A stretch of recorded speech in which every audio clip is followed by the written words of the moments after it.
জমি বিবাদকে কেন্দ্র করে আইএসএফ তৃণমূল কংগ্রেসের বচসা, ব্যাপক মারধর, বোমাবাজি, ঘটনায় আহত দুই পক্ষের বেশ কয়েকজন। ঘটনাটি ভাঙড় থানার মাধবপুর এলাকায়। স্থানীয় সূত্রে খবর, মাধবপুর এলাকার তালদিঘি গ্রামের শেখ রুলিয়া পরিবারের সঙ্গে হোজায়াফা মোল্লাদের দীর্ঘদিনের জমি বিবাদ হচ্ছিল। বৃহস্পতিবার রাতে হঠাৎ দু পক্ষের মধ্যে বাদানুবাদ, পরে মারধর ও বোমাবাজির ঘটনা ঘটে। আইএসএফ সমর্থকরা তৃণমূলের বিরুদ্ধে বোমাবাজি ও মারধরের অভিযোগ করেন। মারধর করে জায়গা জায়গা করে, এ তোর বাপের জায়গা, কিন্তু আমার বাপের জায়গা, আমার বাপের জায়গায় আমরা বসে রয়েছি, ওরাও বসেছে আমার বাপের জায়গায়। জি, নাপিন শেখ আর রিয়া শেখ।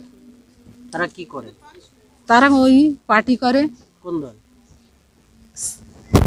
টিএমসি।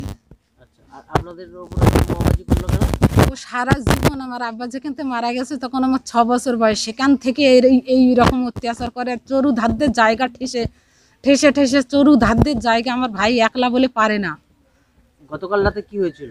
গতকাল রাতে ওই মারপিট, ওই পানি ফেলা করে করে, ওই ঝুঁটো আটা ফেলা করে ওই মারপিট। পাল্টা তৃণমূল কংগ্রেস সমর্থকরা আইএসএফের বিরুদ্ধে বোমাবাজি ও মারধরের অভিযোগ করে।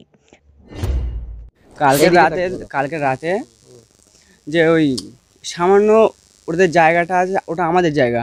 তারপরে ওই কিছু ওদের পার্টির নেতারা এসেছিলো, যেরকম পার্শ্ববর্তী চাস্তো ভাই, তারা বলছিল যে এই জায়গাটা এখন ছেড়ে দে, আপাতত ওর ভ্যান রাখার জায়গার সুবিধার্থে তুই জায়গাটা ছেড়ে দে। তো আমরা পার্টির লোকের কথা মতো জায়গাটা ছেড়ে দিয়েছিলাম। এখন সেই জায়গাটা আমার বলে দাবি করছে ওরা। তারপর সেই জায়গাটা না, যে আমরা বলতে গেলাম যে এটা আমাদের জায়গা, করে গালাগালি করলো। গালাগালি করার পরে তারপরে একটা ছোটো বিষয় নিয়ে ঘরে বোম মারতে শুরু করলো, বেটির মাথা ফাটিয়ে দিল। আমার দাদিমা বয়স্ক, সে আর কি ভালো করে বুঝিয়ে বলতে গিয়েছিল যে মুক্তার, তোর কি হয়েছে, এরকম জায়গাটা আমাদের, তোরা কি ঝামেলা করতে চাইছে। ওকে নিয়ে সবাইকে নিয়ে দাদিটার মাথাটা আর কি, মাথার চুল ছেঁড়াছাড়ি করতে লাগলো।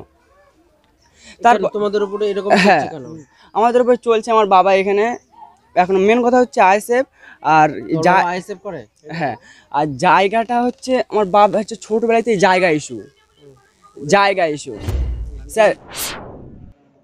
ঘটনাস্থল থেকে কলকাতা পুলিশের চন্দনেশ্বর থানা একটি বোমা উদ্ধার করেছে। ঘটনায় দুপক্ষের কয়েকজনকে আটক করে ঘটনার তদন্ত শুরু করেছে পুলিশ। ব্যুরো রিপোর্ট, জেলার বার্তা। পাতিবুনিয়ার সমুদ্র সৈকতের রিসর্ট বালুচর, থাকা খাওয়ার সুব্যবস্থা রয়েছে, গ্রাম্য পরিবেশ। পাতিবুনিয়ার জঙ্গলে রয়েছে বুনো শূকর, হরিণ।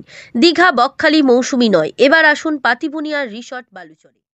সুর ভবন, দেশি ও বিদেশি বাদ্যযন্ত্রের বিশ্বস্ত প্রতিষ্ঠান। গার্লস স্কুল রোড, রায়ভিলার প্রথম গলি, ডায়মন্ড হারবার।